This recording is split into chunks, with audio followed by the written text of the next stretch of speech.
Proclamación del Santo Evangelio de nuestro Señor Jesucristo, según San Juan. Gloria a ti, Señor. En aquel tiempo, cuando Jesús estaba a la mesa con sus discípulos, se conmovió profundamente y declaró: yo les aseguro que uno de ustedes me va a entregar. Los discípulos se miraron perplejos unos a otros, porque no sabían de quién hablaba. Uno de ellos, al que Jesús tanto amaba, se hallaba reclinado a su derecha. Simón Pedro le hizo una seña y le preguntó: ¿de quién lo dice?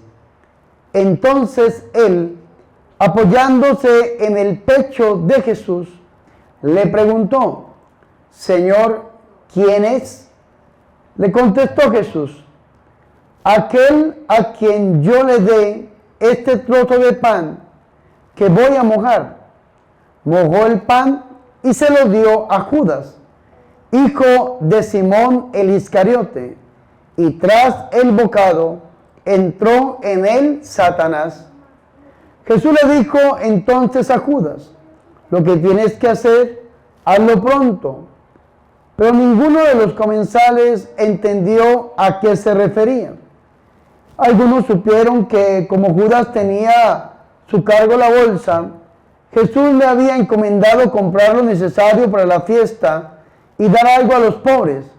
Judas, después de tomar el bocado, salió inmediatamente. Era de noche. Una vez que Judas se fue, Jesús dijo: ahora ha sido glorificado el Hijo del Hombre, y Dios ha sido glorificado en él. Si Dios ha sido glorificado en él, también Dios lo glorificará en sí mismo, y pronto lo glorificará. Hijitos, todavía estaré un poco con ustedes. Me buscarán, pero como les dije a los judíos, así se lo digo a ustedes ahora: a donde yo voy, ustedes no pueden ir. Simón Pedro le dijo: Señor, ¿a dónde vas? Jesús le respondió: a donde yo voy, no me puedes seguir ahora, pero me seguirás más tarde. Pedro replicó: Señor, ¿por qué no puedo seguirte ahora? Yo daré mi vida por ti. Jesús le contestó: ¿con qué darás tu vida por mí? Yo te aseguro que no cantará el gallo antes de que me hayas negado 3 veces. Palabra del Señor.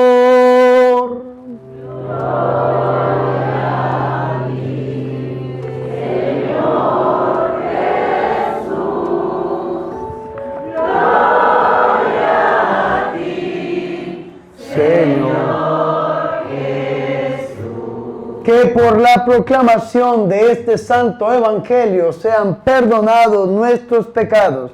Alabanzas a ti, oh Cristo. Ven, Espíritu Santo, a través del corazón inmaculado de tu amadísima esposa, la Virgen María. Amén. Sean tan amables de tomar asiento, por favor.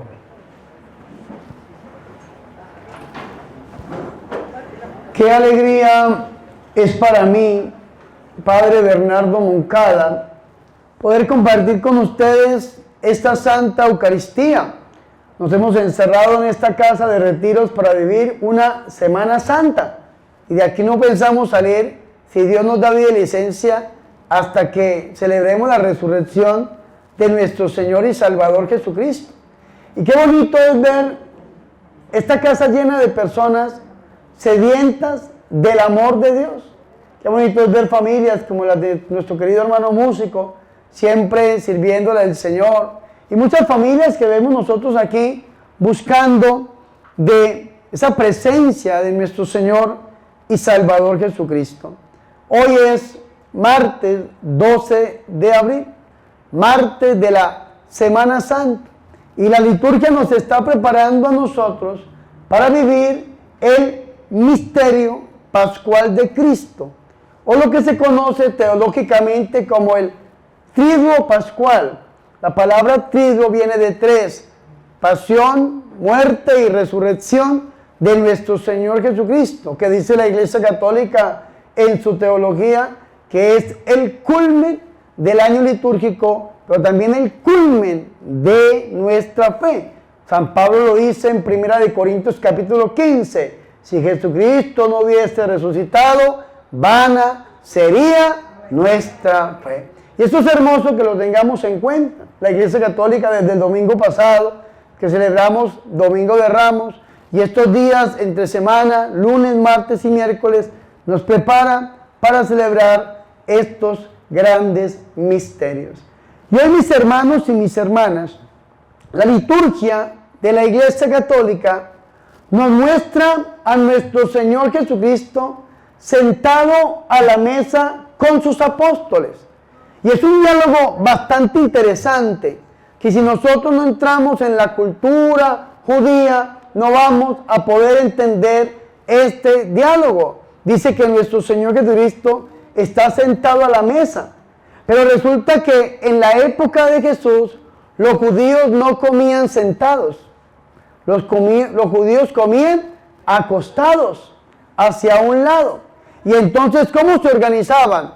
Estaba el maestro en el centro, y entonces, después de que el maestro estaba en el centro, a su derecha, la cabeza del maestro se pegaba con la cabeza de un discípulo. Después seguían los pies. Cuando seguían los pies, el otro discípulo se acostaba uniendo los pies con su amigo. Después cabeza, cabeza, pies, pies, cabeza, cabeza, pies, pies, cabeza, cabeza. ¿Me hago entender o no? Por esa razón es que nuestro Señor Jesucristo, la cabeza más cercana que tiene, ¿cuál es? Pues la del discípulo amado, tan cercana que pone su cabeza sobre el pecho del maestro. Y por eso Pedro, que está allá al otro lado, pregúntele, usted que está ahí cerquita, ¿quién es?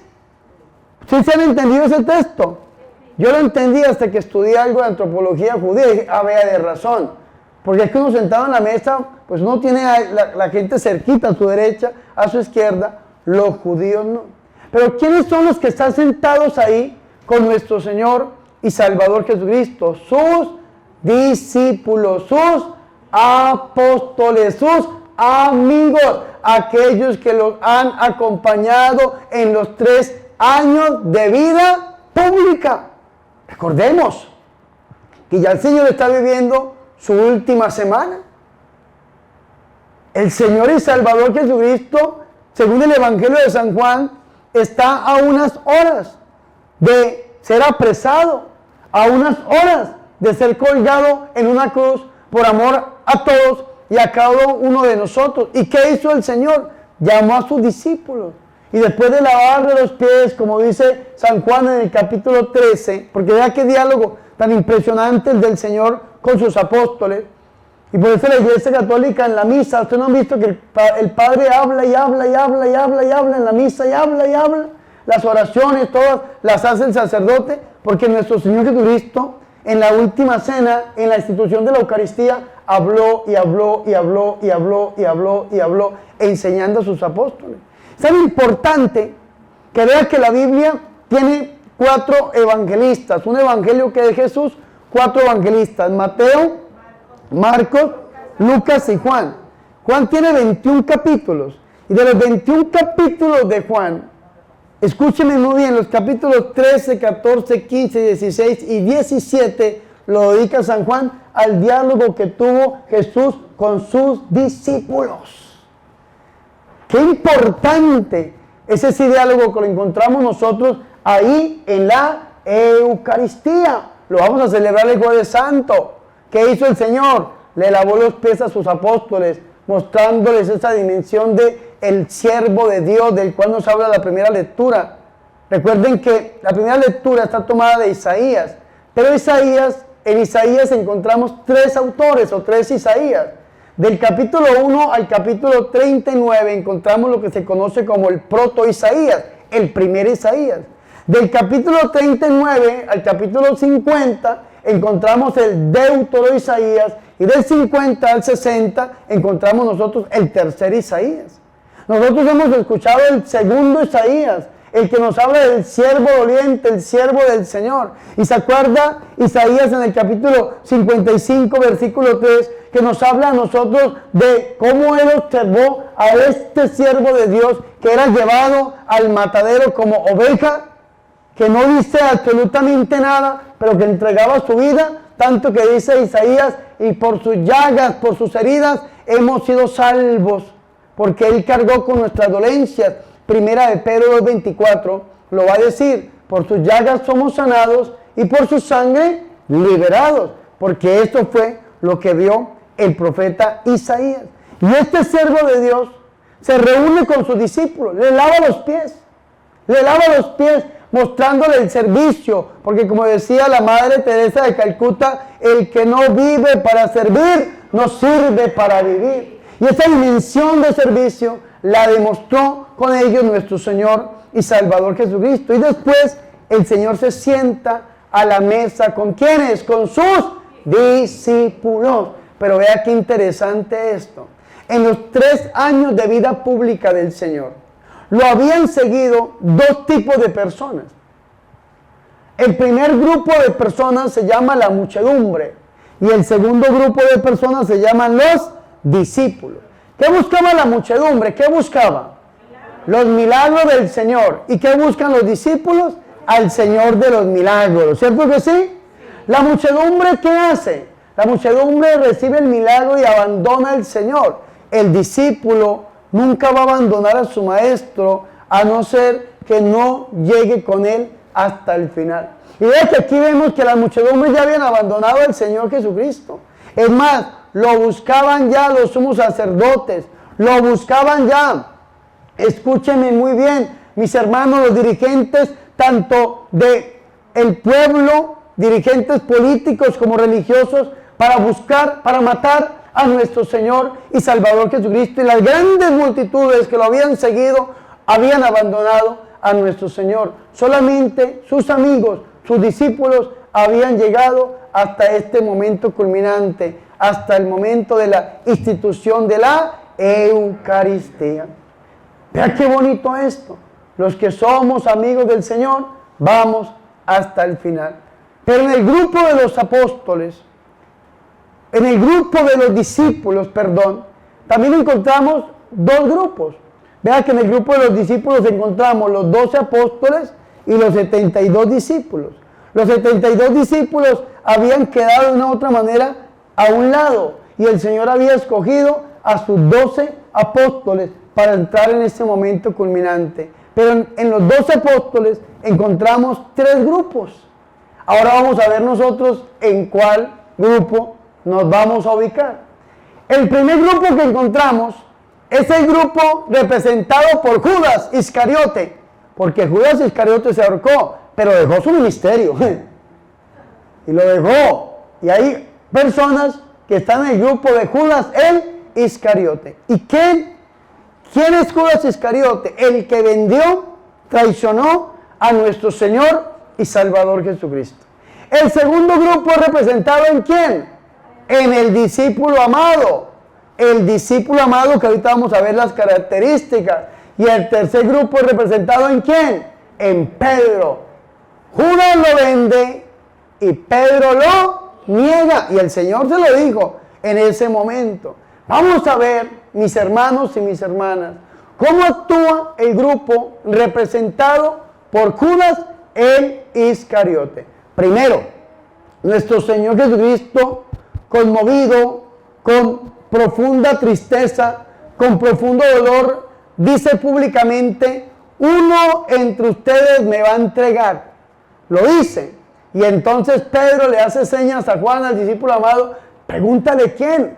Y entonces el Señor le dice solamente a Juan, no lo dice a los demás, solamente a Juan, que tiene su oído cerquita: el que moje el pan y se lo dé, ese es. Y se lo entrega ¿a quién? A Judas. ¿Y qué hace Judas?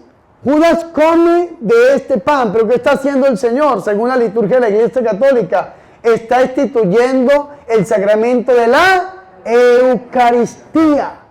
Y entonces, ¿qué es lo que hace Judas? Judas comulga. Y vea lo que dice, escúcheme muy bien esto. Tras el bocado entró en él Satanás. Pero Judas está comulgando, podemos decirlo de esa manera, en pecado mortal. Y aquel que coma del cuerpo del Señor y beba de la sangre del Señor, indignamente come y bebe para sí su propia condena. Primera de Corintios capítulo 11, versículo 27 en adelante. Pero es interesante esto. Pablo, o San Pablo, en esta enseñanza sobre la Eucaristía, dice unas palabras bien bonitas, bien interesantes. Présteme la Biblia, por favor, mi querido hermano. Si quiere, ábramela. No me la pase cerrada porque tengo una mano ocupada con el micrófono. Vamos a leer lo que Pablo dice acerca de la Eucaristía en Primera de Corintios capítulo 11, versículo 27 en adelante. Ve lo que dice, vamos a leerlo para que ustedes no digan, ay, ese padre es colombiano y esos inventan las cosas. No, escuche lo que dice verdaderamente la Sagrada Escritura. Primera de Corintios capítulo 11, versículo 27, dice la Cena del Señor a partir del 17. Dice el 23, porque yo recibí del Señor lo que les transmití, es decir, es apostólico. Me hago entender, la sucesión apostólica lo van compartiendo de generación en generación. La noche en que el Señor iba a ser entregado, tomó pan, dando gracias, lo partió y dijo, este es mi cuerpo que se entrega por ustedes, hagan esto en memoria mía. ¿Ustedes han escuchado esas palabras en algún lugar? ¿En dónde? En la Eucaristía. Asimismo tomó el cáliz después de cenar diciendo, esta copa es la nueva alianza en mi sangre, cuantas veces la beban, hágalo en memoria mía, pues cada vez que coman de este pan y beban de este cáliz, anuncian la muerte del Señor hasta que venga. Y vea lo que dice el versículo 27. Por tanto, quien coma el pan y beba el cáliz del Señor indignamente, será reo del cuerpo y de la sangre del Señor. Examínese pues cada cual y coma así el pan y beba así el cáliz, pues quien come y bebe sin discernir el cuerpo, come y bebe su propia condenación. Palabra de Dios. Uy, denle un fuerte aplauso a la palabra del Señor. Vea lo que dice el versículo 30. Por eso hay entre ustedes muchos enfermos y muchos están achacosos y mueren no pocos. Uy, qué cosa tan terrible, hermano.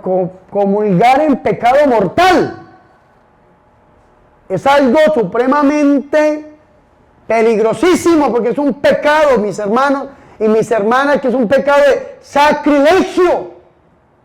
Entonces, algunos dirán, padre, pero entonces ¿quién puede comulgar si todos nosotros somos pecadores? Pues los que comulgan en pecado mortal están en el grupo de Judas. Judas el Iscariote, que comulgó en pecado mortal, y cuando comulga en pecado mortal, detrás del bocado entra el demonio, porque si usted es capaz de acercarse, abrir la boca frente al altar, comulgando en pecado mortal y no respetando del mismo Dios, ¿a quién más va a respetar? Hay gente tan terrible, mis hermanos, que cuando van donde los brujos y las brujas, los hechiceros, los adoradores del diablo y de la muerte, ¿saben qué le dicen los brujos? Vaya, traiga una hostia de la Iglesia Católica, vaya, traiga para hacerle aquí una limpia. Y ahí está el pobre, iba a decir borrego, pero ahí va como oveja al matadero, siendo lo que decía Monseñor Alfonso Uribe Jaramillo en el libro Ángeles y Demonios, un idiota útil del diablo. Un idiota útil del diablo. En estos días, cuando arrancó la pandemia, que se puso de moda comulgar en la mano, que yo no estoy de acuerdo en absoluto de eso de ninguna manera, pero apareció un video enfermo de un señor allá en California, en Estados Unidos, que hizo que comulgaba y agarró la Santa Hostia, se la metió en el bolsillo y lo estaban grabando. Qué bueno que grabaron. Yo no dejo grabar las misas, pero qué bueno que grabaron. Y ahí lo pasaron por todas las redes sociales. Ese señor pobrecito, un idiota útil del diablo llevándose la Santa Hostia. ¿Quién sabe a quién? Una vez yo me encontré con una muchachita, bien bonita, pero bien bandida. Y entonces me decía, padre, es que yo tengo un negociazazo. Yo tengo un negocio, padre. Yo le decía, ¿y cuál es su negocio? Yo decía, imagínense que yo voy a misa los domingos y hay un señor que me compra la hostia en $500, me decía.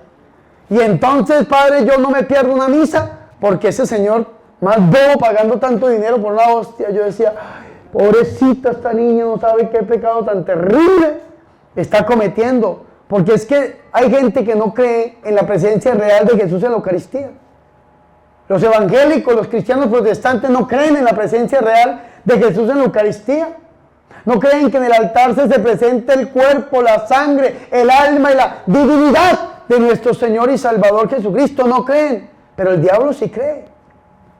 El diablo sí cree, los brujos sí creen, los satánicos sí creen. O si no, ¿por qué creen ustedes que los satánicos le llaman a lo que ellos celebran, entre comillas, la misa negra? ¿Por qué creen que le llaman la misa negra? Vean, les voy a dar la fecha. Antes del 30 de abril del año de 1969, se llamaban cultos satánicos, aquelarres satánicos. Y era la reunión de un brujo con 12 brujas. ¿Y saben por qué? Porque el brujo apostata contra Jesucristo y las brujas contra los apóstoles de Jesucristo, que son 12. Y se llamaban los aquelarres satánicos, porque no tenían un orden. No tenían lo que llamamos en la Iglesia Católica una liturgia.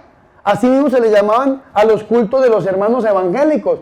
Un culto cristiano le llamaban. Hoy en día le llaman servicios. Pero ¿saben por qué se llama culto? Porque no tiene un orden. El pastor puede iniciar orando y dura orando, o puede leer la Biblia y predica, o solamente canta. No hay un orden en el culto. ¿Sí me hago entender? En la misa sí hay un orden, hay una liturgia. La Iglesia Católica guarda la celebración que hizo nuestro Señor y Salvador Jesucristo y nos va llevando siempre a un encuentro íntimo y personal con el Señor. Porque lo que hizo nuestro Señor Jesucristo lo hacemos nosotros acá. Primero el Señor habla y habla y habla, y después el Señor consagra el pan y el vino, que se convierte en el cuerpo y en la sangre del Señor. ¿Me hago entender o no? El altar de la palabra, el altar de la Eucaristía, mis hermanos y mis hermanas. Y entonces, ¿qué hizo un hombre? Un hombre autoproclamado el Papa satánico, le dicen el señor Lavey, los satánicos, el 30 de abril del año 1969, lo que hizo fue tomar liturgia, orden, y ponerla en el culto satánico. Inauguró esa noche lo que se conoce como la misa negra. Y no hay misa negra sin una hostia consagrada en la Iglesia Católica. Y yo me pregunto, ¿por qué no se roban un pan allá de los hermanos protestantes, de esos que ellos allá oran en los domingos, porque no celebran la misa, sino la cena del Señor les llaman ellos? ¿Y por qué no se roban una torta? Porque ellos no usan el pan que llamamos nosotros hostia, una hostia, que es un pan llamado hostia. Ellos utilizan un ponquecito, utilizan una galletica. ¿Por qué no se roban ese ponquecito y esa galletica para celebrar su famosa misa negra? ¿Saben por qué? Porque ahí no está la presencia real de nuestro Señor y Salvador Jesucristo. ¿Saben por qué no puede haber misa negra sin hostia consagrada en la Iglesia Católica? Porque la misa negra se la inventaron para insultar a Dios, para blasfemar en contra de Dios. Y el sacerdote, entre comillas, satánico, sabe que esa hostia consagrada ya no es un pan. Sabe que es el mismo cuerpo, sangre, alma y divinidad de nuestro Señor y Salvador Jesucristo. Y el diablo sabe tanto que yo tuve un amigo que fue satanista. Cuando estaba yo en el mundo, yo andaba mucho con esta persona y incursioné mucho tiempo con él en una secta satánica. Y este hombre le había consagrado su vida al demonio. Yo tenía unos 16 años, también a los 17 ya me buscaban para matarme, me tocó salir volado porque me hicieron 5 atentados para matarme. A los 17 años ya me buscaban para matarme. Tenía unos 16 años y este hombre me contó una historia que se me viene a la mente. Me dijo, imagínense, Moncada, me decían a mí, que a mí la primera vez que me mandaron a robarme una hostia en una iglesia, entonces yo fui y compré una hostia sin consagrar y yo no fui a la misa porque yo no me gustaba ir a la misa y yo le llevé esa hostia sin consagrar al sacerdote satánico. ¿Y sabe qué hizo este hombre? Levantó la mano y me pegó una cachetada. Y me dijo, usted a mí no me puede engañar porque esta hostia no viene de la iglesia católica, no está consagrada. El diablo lo sabe, hermano. El diablo sabe. Y mandan a las personitas a que se roben las hostias. ¿Sabe qué dice el sacerdote satánico? Agarra la hostia, la levanta. Y le dice, Jesucristo, quieras o no quieras, te tienes que quedar en este pan. Y después ya no le digo qué hacen porque es terrible. Hermanos, el sacrilegio tan terrible. Pero el demonio utiliza sus idiotas útiles, que son, escúcheme muy bien, aquellos que hacen parte del grupo de Judas Iscariote para llevar a la gente a que no respete ni la Eucaristía. Por eso, si una persona está dispuesta a comulgar en pecado mortal, si usted sabe que usted tiene esposa y tiene amante y tiene otra sucursal por ahí, o tal vez usted está viviendo en un pecado permanente, X o Y, y usted va caminando a comulgar y en su corazón el Señor le dice, no lo hagas, estás en pecado, y tal vez piensas, pero si no comulgo, ¿qué dirá mi mamá? Si no comulgo, ¿qué dirá mi papá? Si no comulgo, ¿qué dirá mi esposa? ¿Qué dirá mi esposo? Si no comulgo, ¿qué dirá mi suegra? Bueno, su suegra siempre va a hablar, pero si usted dice, si yo no comulgo, entonces, y hay gentecita que por el qué dirán, el otro se atreven a abrir su boca y comulgar en pecado mortal, sabiendo que la Biblia dice que el que come del cuerpo del Señor y bebe de la sangre del Señor sin discernir, come y bebe para sí su propia condena. Y yo me pregunto, ¿cómo un Dios tan bueno como el único Dios verdadero que es el nuestro está dispuesto a condenar a alguien solamente por comerse una hostia en pecado mortal? Si no estuviera ahí el cuerpo, la sangre, el alma y la divinidad de nuestro Señor y Salvador Jesucristo. Yo siempre le pedí al Señor, no un signo para creer, porque yo desde que entré a la Iglesia Católica he creído realmente en la presencia real de Jesús en la Eucaristía y por eso amo ser sacerdote. Porque una señora me dijo, padre, usted es orgulloso diciendo que los sacerdotes son los únicos que pueden hacer bajar al Señor en el altar, pero si así es cierto. Vea que mi madre la amo tanto, a los ángeles los respeto tanto, pero ni mi madre, la Virgen María, ni los ángeles del cielo pueden hacer bajar a Dios sobre un altar, solamente las manos consagradas del sacerdote. Solamente las manos consagradas del sacerdote. Y no porque seamos más lindos, porque sí lo somos, y no porque seamos... No, Dios escoge a hombres en medio de los hombres, Hebreos capítulo 5, para que ofrezca sacrificios por sus propios pecados y por los pecados del pueblo. Yo no soy sacerdote ni por tener la nariz más larga que la suya, ni por... No. Yo soy sacerdote solamente por misericordia de Dios. Por misericordia de Dios. Y vea qué bonito esto, mis hermanos y mis hermanas, porque dice la Iglesia Católica que nosotros los sacerdotes somos los únicos de hacer bajar a Dios presente realmente ahí en la Eucaristía. Y yo era fraile, seminarista, que había profesado mis votos religiosos. Y una vez yo iba vestido de mi hábito azul, mi comunidad se llamaba Misioneros Marianos, lastimosamente, en octubre del año 2020, en plena pandemia, mi comunidad fue acabada. La iglesia decidió que mi comunidad no siguiera y entonces todos nosotros ya pasamos a ser parte de la diócesis. Algunos estamos en proceso de incardinación, otros ya están pues con sus parroquias y todas las cuestiones. Pero resulta, mis hermanos, que yo iba con mi hábito azul, caminando así como camino yo. Iba caminando. Y resulta que se me acercó un muchacho bastante desorientado, un muchacho bastante distraído.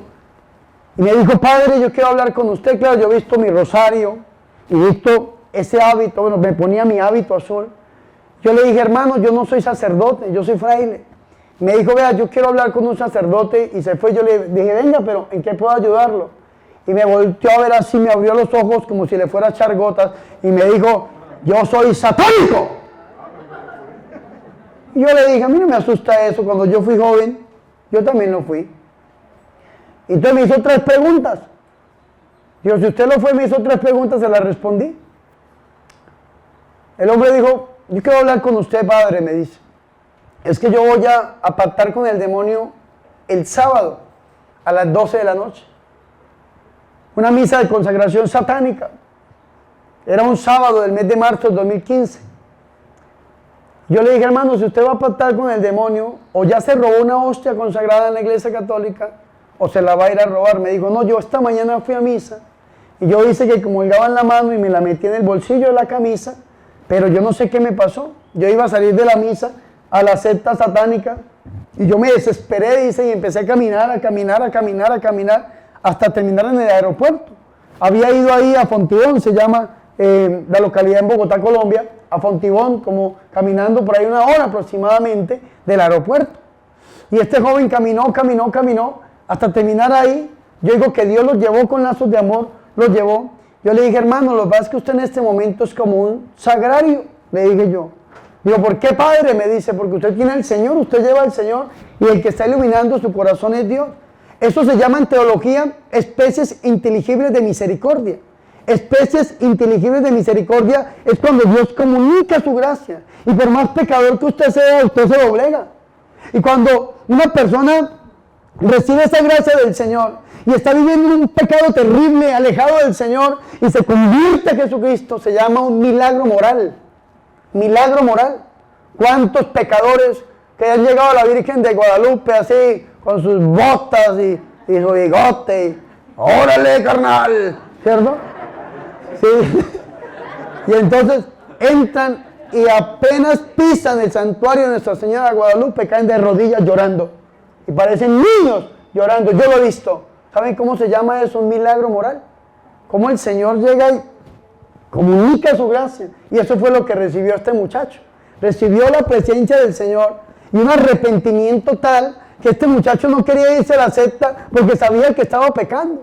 Sabía que esa hostia iba a ser utilizada para transgredir, blasfemar en contra de nuestro Dios. Y entonces se acercó, yo le dije, hermanito, démela, entrégamela. Y lo convencí.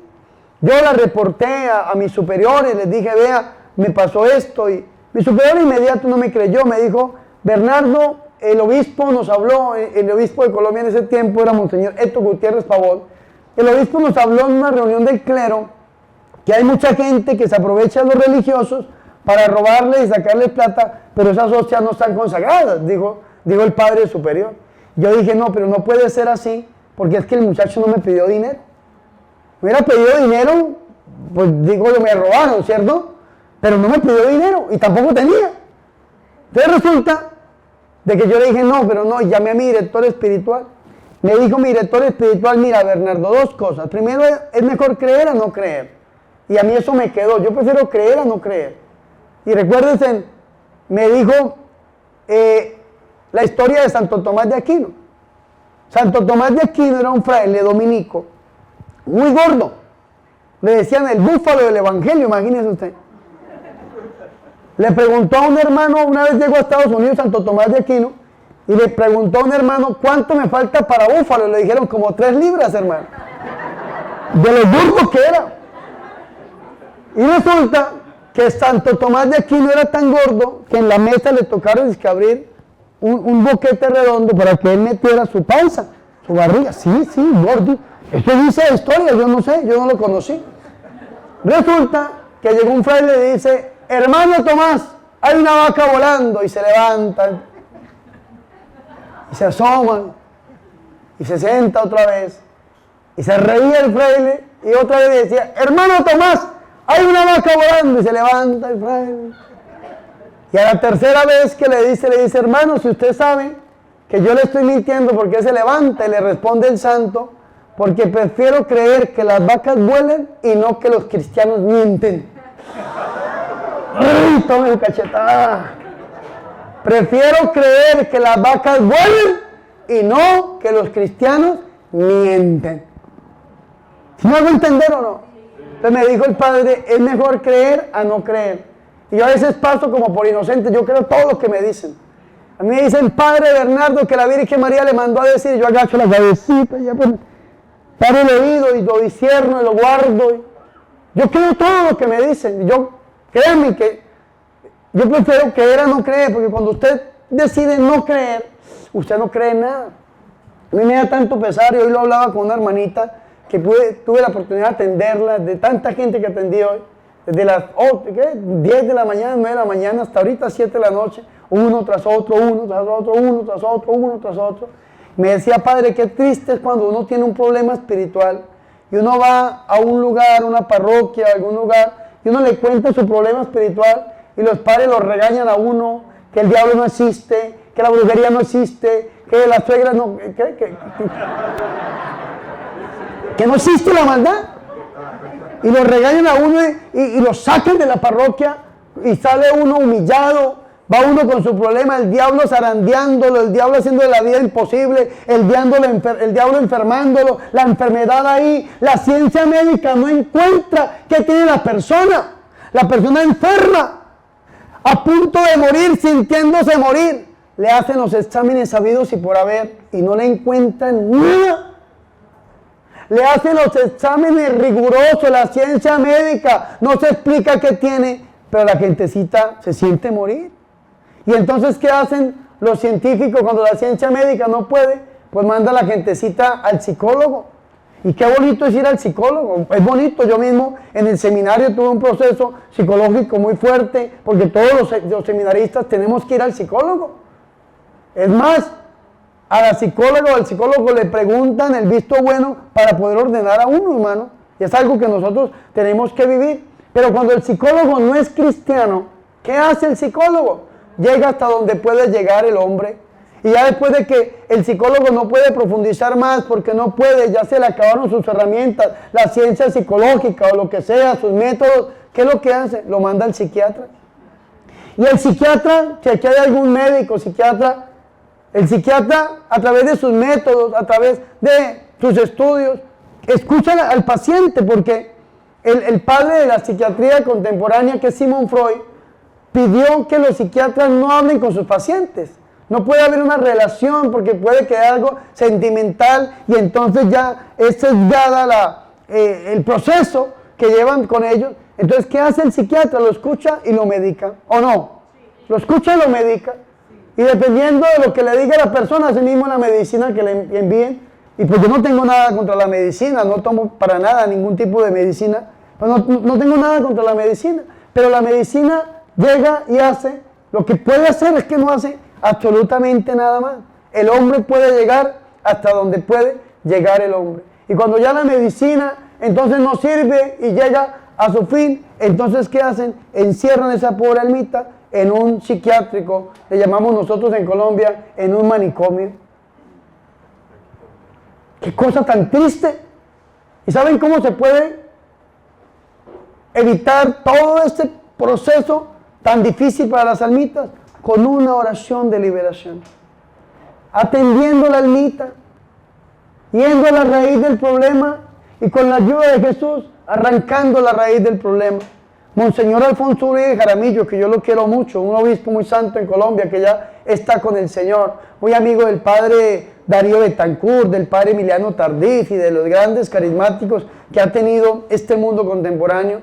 Monseñor Alfonso Uribe Jaramillo decía, el sacerdote no solamente se tiene que limitar a escuchar pecados y a dar soluciones, que es muy importante hacerlo porque el sacramento tiene fuerza en sí mismo. Dice la teología sacramental, es opere operato, es decir, tiene fuerza en sí mismo, actúa sin importar lo que suceda, el sacramento es sacramento.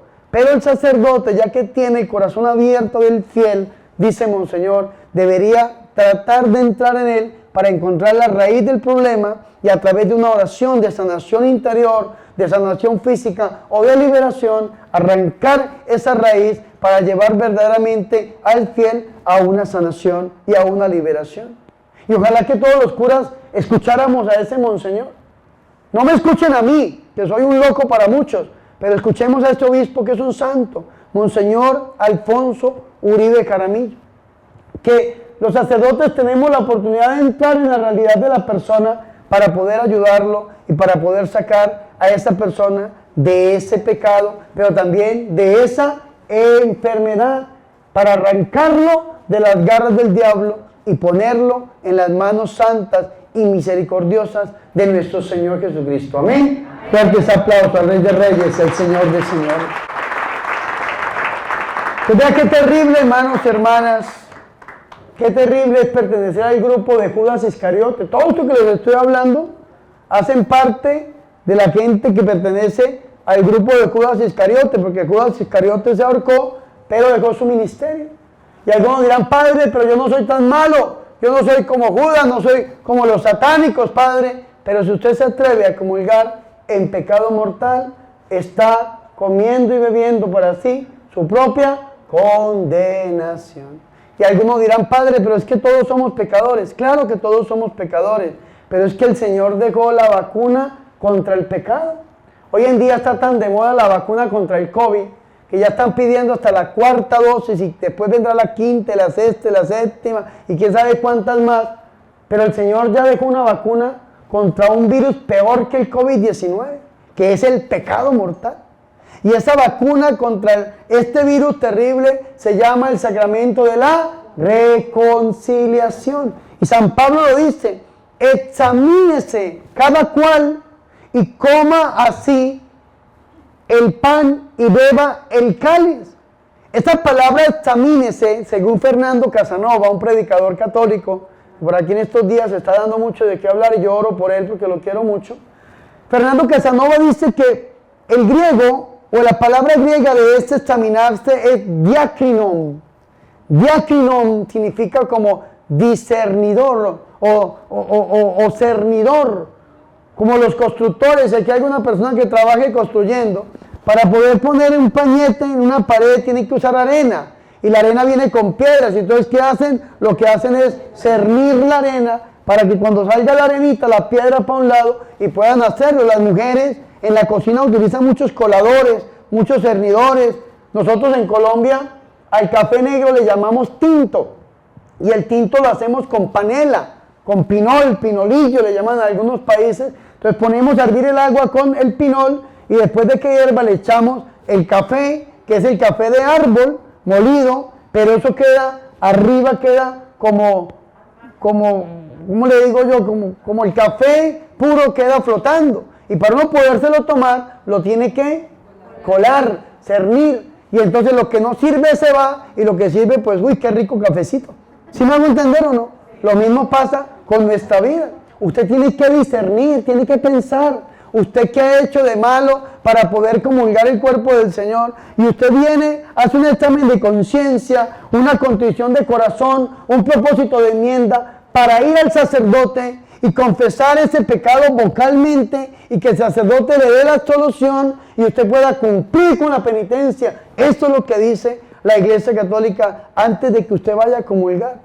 Porque si usted abre su boca para comulgar, le puede pasar lo que le pasó a Judas el Iscariote, que comulgó en pecado mortal y detrás del pecado entró el diablo. ¿Y qué significa esto? De que se le endurece el corazón. Porque si usted no respeta al mismo Dios, ¿a quién más va usted a respetar? Y al final, ¿Judas qué hizo? Terminó vendiendo a nuestro Señor y Salvador Jesucristo por 30 monedas de plata. Y si Judas se hubiese arrepentido, ¿el Señor lo hubiera perdonado? ¿Sí o no? Sí. Pero ¿saben qué pasó con Judas? Que no se arrepintió.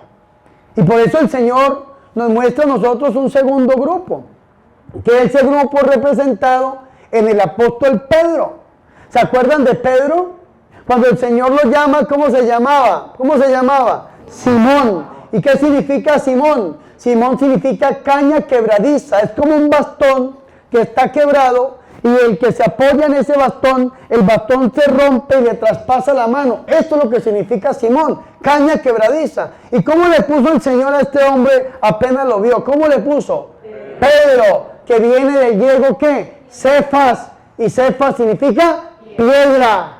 Vea qué bonito, Dios lo ve y le tiene su vocación inmediata. Le dice, tú eres Pedro, y sobre esta piedra edificaré mi iglesia, y las puertas del infierno no prevalecerán contra ella. Pedro, el príncipe de los apóstoles. Y si usted lee la lista apostólica en los evangelios, el primer nombre que siempre aparece es ¿quién? Pedro. Pedro, un hombre de armas tomar, tanto que le corta allá en el huerto la oreja a Malco, que era uno de los siervos del sumo sacerdote, de la guardia del sumo sacerdote. Pedro, ¿qué hace Pedro? Pedro está también sentado ahí con el Señor en la última cena. Y entonces Pedro se siente muy seguro. Pedro le había dicho al Señor, Señor, no me lave los pies. Y el Señor dice, si no dejas que yo te lave los pies, no tendrás parte en mí. ¿Qué le dice Pedro? Entonces lávame todo el cuerpo, Señor. Y dice el Señor, el que está limpio, limpio está, Pedro. Porque Pedro hablaba mucho. Pedro era un hombre que siempre estaba ahí con su palabra, pero un hombre que amaba mucho al Señor. Era un hombre que siempre estaba ahí con el Señor. Sin embargo, cuando el Señor dice que uno lo va a entregar y que él va a morir, ¿qué dice Pedro? Señor, yo moriré contigo. Y el Señor le dice, ¿con que morirás conmigo? Pues déjame decirte, Pedrito, que antes de que el gallo cante, tú me habrás negado 3 veces. Y así sucedió. Si ustedes ven a Pedro, Pedro es osado. Llega Judas, vende al Señor, se lo llevan y Pedro se va detrás, lo detiene de huerto, saca su espada y empieza a pelear. ¿Y qué le dice el Señor? Guarda tu espada, Pedro. ¿Y qué hace Pedro? No se queda ahí. ¿A dónde se fue Pedro? Se fue a la casa del sumo sacerdote llamado Caifás y entró. Tanto que veía al Señor, lo veía porque lo tenía cerca. Sin embargo, vea lo que sucede. Llega una mujer y le dice, tú también eres Galileo, y empieza Pedro a maldecir, a decir groserías, a decir que no era de los discípulos. Dice la Biblia en el Evangelio de Lucas que pasaron unos momentos y llega otro y le dice, tú también eres de ellos. Y entonces dice que no, pasó una hora, dice el Evangelio de San Lucas, hasta que llegó uno de los soldados y le dijo, tú también eres de los de él. ¿Y qué dice Pedro? De ninguna manera no lo conozco. Y canta el gallo. Y dice el Evangelio de Lucas, que lo leímos el domingo, y el Señor vio a Pedro a los ojos. ¿Y qué hizo Pedro? Salió de la casa del Galicanto, de la casa del sumo sacerdote llamado Caifás. Su suegro se llamaba Anás. Sale y llora amargamente. Judas lo vendió y Pedro lo negó. Pedro hace parte del grupo de aquellos que de una u otra manera hemos negado al Señor. ¿Y cuándo negamos al Señor? Cuando pecamos. Cuando pecamos negamos al Señor. Cuando pecamos le damos la espalda al sacrificio que el Señor hizo en la cruz del Calvario. Sin embargo, Pedro no se quedó ahí.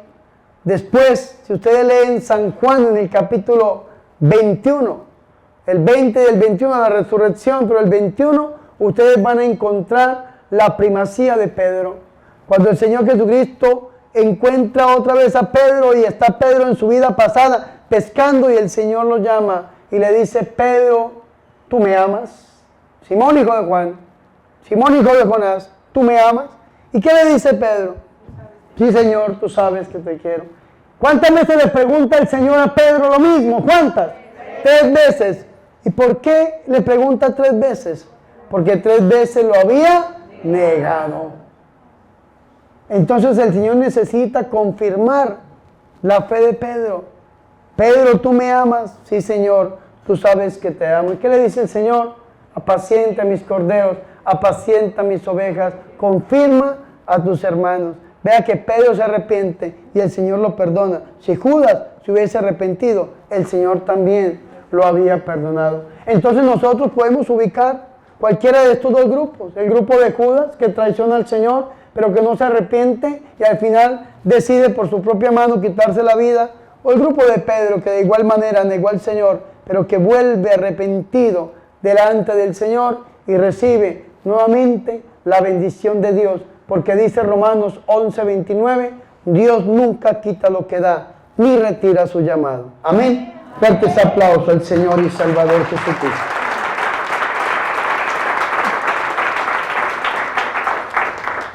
Y ojalá que todos nosotros seamos como el discípulo amado. El discípulo amado cumple con unos requisitos bien bonitos, vean.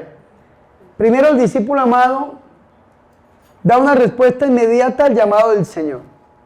Él estaba pescando con su hermano Santiago y su padre Zebedeo. Y el Señor los vio y le dijo, síganme. Dejaron las redes y los siguieron. Es decir, inmediatamente. Hoy el Señor te está diciendo a ti, si quieres ser discípulo amado, escucha la palabra del Señor y síguelo. Abandona el pecado. Si tú tienes esposa y 2 sucursales, hombre, por favor, abandone a esa mujer. O si usted es una mujer que está pecando de esa manera, pues, hombre, mujer, arrepiéntete, conviértete, vuélvete al Señor. Si usted está pecando de X o Y manera, el Señor te dice hoy, el discípulo amado es el que da una respuesta inmediata al llamado del Señor. ¿Qué otra característica encontramos en el discípulo amado? Vea que el discípulo amado es el que llega a la mesa con el Señor. Y no solamente a la mesa con el Señor, sino que pone su cabeza en el pecho del Maestro. ¿Y qué encontramos nosotros en el pecho del Maestro? ¿Qué encontramos?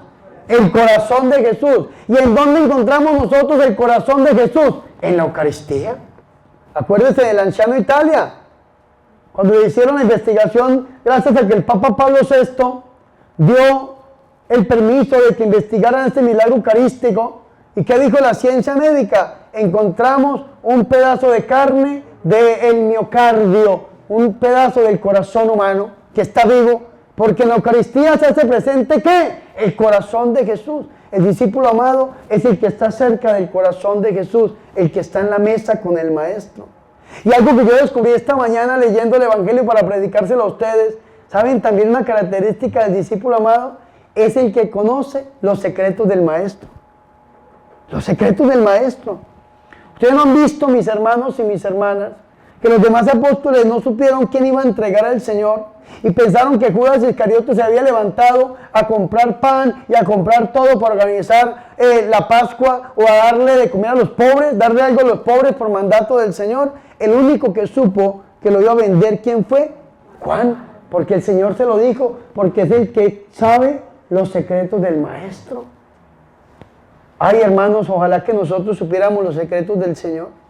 Vea que a veces nos ponemos a orar y el Señor nos muestra a nosotros cosas que a los demás no les muestra. No, hay gente que Dios le muestra cosas que a mí no me muestra. Yo siempre lo he dicho, yo envidio tanto a la gente que se viene a confesar conmigo, porque hay gente que llega y dice, ay, Padre, es que yo veo el primer cielo, el segundo cielo, el tercer cielo, a la Virgen María bajando, Padre, y yo digo, ay, qué envidia. Yo no veo nada. Ay, Padre, que es que a mí la Virgen María me dice, y digo, ay, Madre, háblame. Yo también quiero. ¿Sí o no? Sí. Y qué bonito, yo creo. Y a mí alguien dice, Padre, es que yo recibí este mensaje y yo apenas digo, ay, Dios mío, háblame.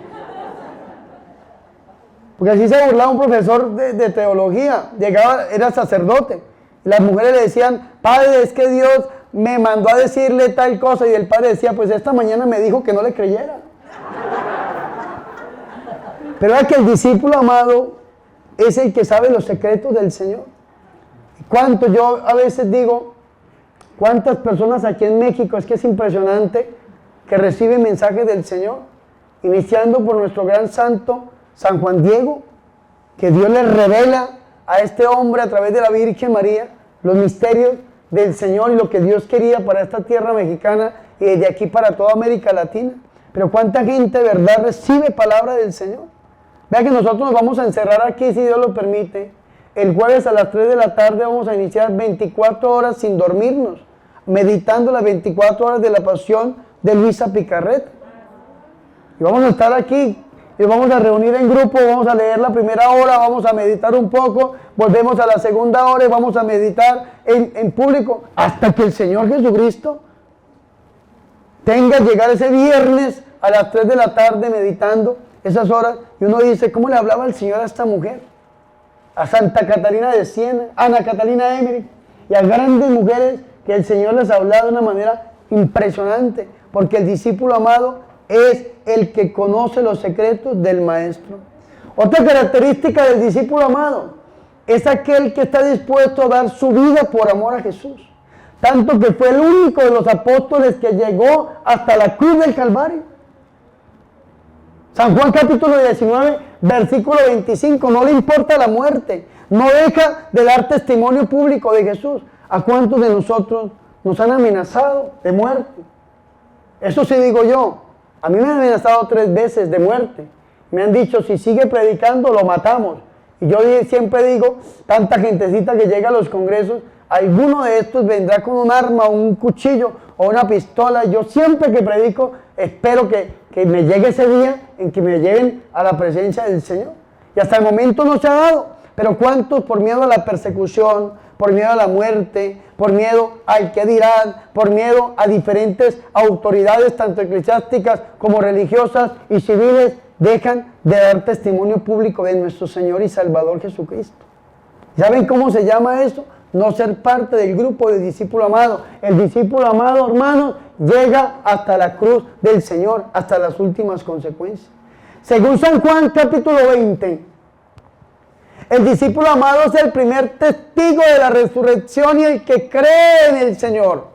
María Magdalena ve al resucitado, va y le avisa a Pedro y a Juan y salen corriendo. Corre más rápido, San Juan, dice la Biblia, el discípulo amado. Llega primero a la tumba. Pobre Pedro ya estaba ancianito y entonces llega después. Pero ¿quién entra primero? ¿Quién entra? Entra Pedro. Pedro ve los lienzos puestos ahí, el sudario, y después entra el discípulo amado. Dice, entró y creyó. Es el primero que cree de los apóstoles en el resucitado, en la resurrección de nuestro Señor. Es un testigo del resucitado. Nosotros, si queremos ser discípulos amados, tenemos que ser testigos del resucitado. El discípulo amado, mis hermanos, lo dejo de última sin ser el menos importante. El discípulo amado es el que recibe a la Virgen María en su casa, en su vida, en su corazón. El discípulo amado es el que es cristocéntrico, enamorado de Cristo, pero mariano, a través del corazón inmaculado de la Santísima Virgen, la Madre del Señor. El discípulo amado es aquel que no muere. El discípulo amado es aquel que permanece eternamente. Porque le preguntaron a Jesús al final del Evangelio de San Juan, ¿y este qué, Señor? ¿Qué vas a hacer con él? Y le responde el Señor a Pedro, ¿a ti qué te importa? Si yo quiero que este quede hasta que yo regrese, ¿a ti qué te importa? Tú sígueme. Y se corrió el chisme, vea que ya desde la iglesia primitiva venía ese problemita, ¿cierto? Se corrió el chisme entre los discípulos que no iba a morir, pero el Señor no dijo que no iba a morir, sino dijo, si yo quiero que este quede hasta que yo vuelva, ¿a ti qué te importa? Entonces, ¿quién es el discípulo amado? El que se perpetúa en la historia. Usted puede ser hoy discípulo amado si cumple estos requisitos. Usted verá en cuál de los 3 grupos se quiere ubicar. ¿En el grupo de Judas Iscariote? ¿En el grupo de Pedro? ¿O en el grupo del discípulo amado?